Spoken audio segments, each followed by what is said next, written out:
Grandma's special chocolate chip cookie recipe, which yields 4 dozen cookies, calls for 3 cups of flours.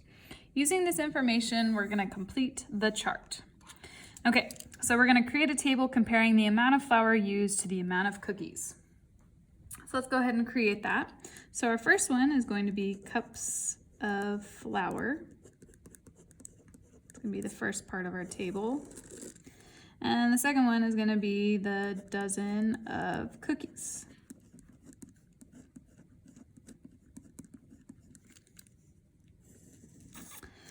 Okay, so for cups of flour, it said 3 cups of flour makes 4 dozen cookies. So that's our first one. Well, then if we were to double that, that would be 6 cups of flour, which would be 8 dozen cookies. And then if we triple the original recipe, that would be 9 and then 12.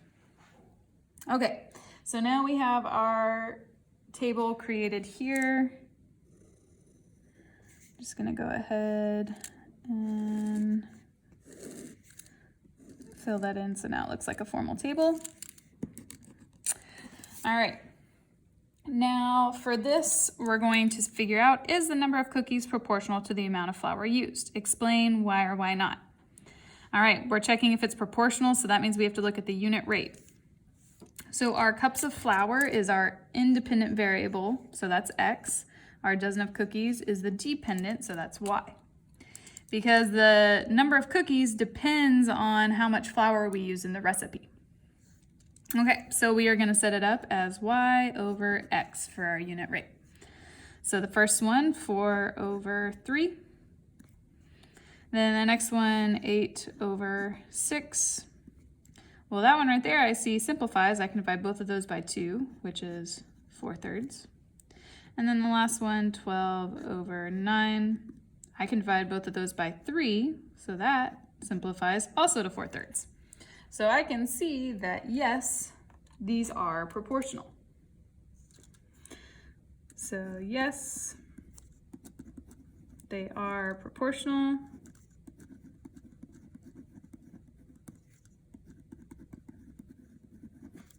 And the constant of proportionality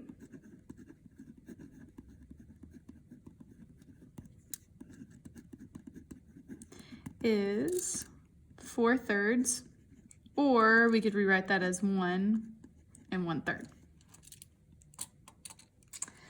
Okay, so what is the unit rate of cookies to flour? So that's what we just figured out over here, Y to X.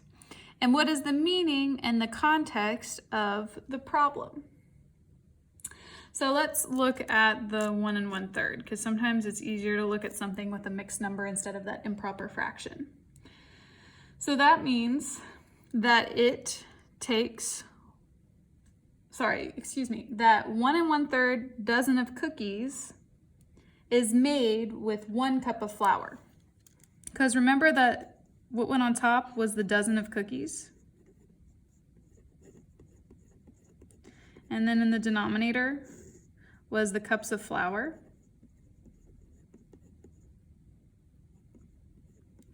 So that means that 1 and 1/3 dozen of cookies is made with 1 cup of flour.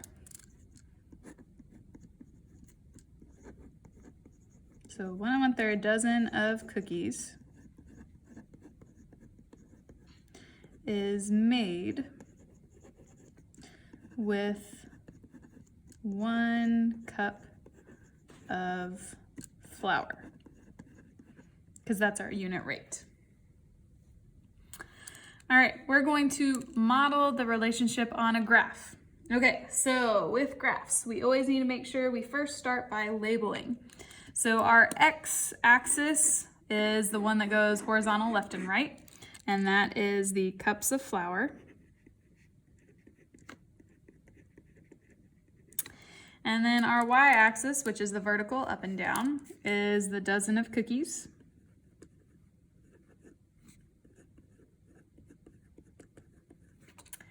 And then the last thing that we need to do is title our graph, and we could just title that something like Grandma's Cookies. or grandma's cookie recipe. Okay, so now let's think about how we want to scale our axis. The way that I think we should do this is let's count by 1 for our cups of flour.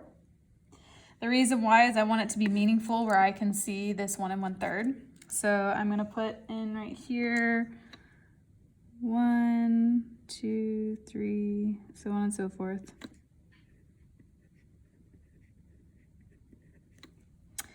And then for the dozen of cookies, let's just count by 1, 2.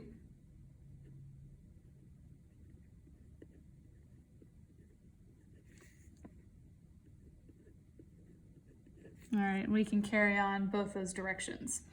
So what I'm going to start with, remember that 0, 0 is down here at the bottom. I'm going to plot the points that I was given right here. So this first one here would be 3, 4. The next one would be 6, 8. And then the next one is 9, 12. So those are the points I'm going to plot first. So I'm going to come over here to 3 and then up to 4. And then the next one is 6, 8. So I'm gonna come over here to 6 and then up to 8. Oops, sorry.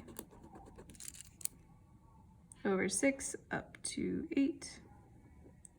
And the next one is 9 and then 12, so 10. All right. Okay, now I can see those points. So what I'm gonna do is I'm going to take a straight edge and I'm going to connect them.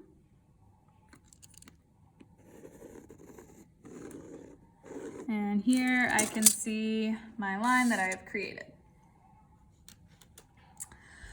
All right, so does the graph show the two quantities being proportional to each other? And we're going to explain why. Now remember, if we are checking if they are being proportional, we have to check, does it make a line? And does it pass through the origin? Okay, well, does it create a line? Yes, it does. Does it pass through the origin at 0, 0? Yes, it does. So this relationship is proportional.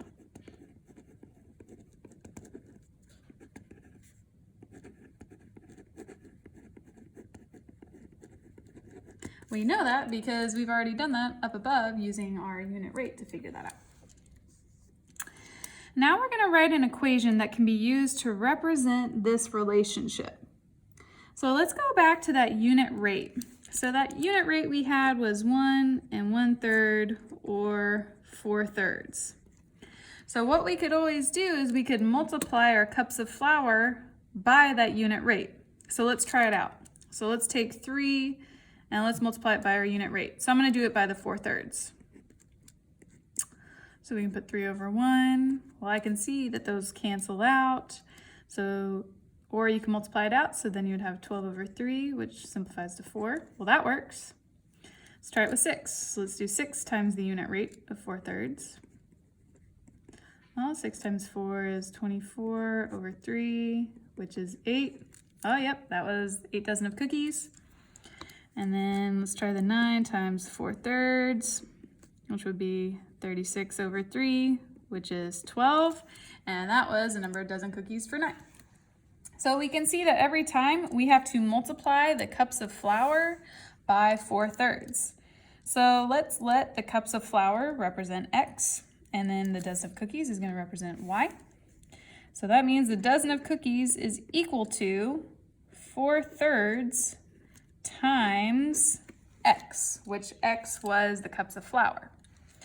And that will work every single time. And those are those numbers we just plugged in because we did 4/3 times 3, which was the cups of flour. 4/3 times 6, which was the cups of flour. 4/3 times 9, which was the cups of flour. And that would give us the number of dozen of cookies. So here's the equation that represents our relationship.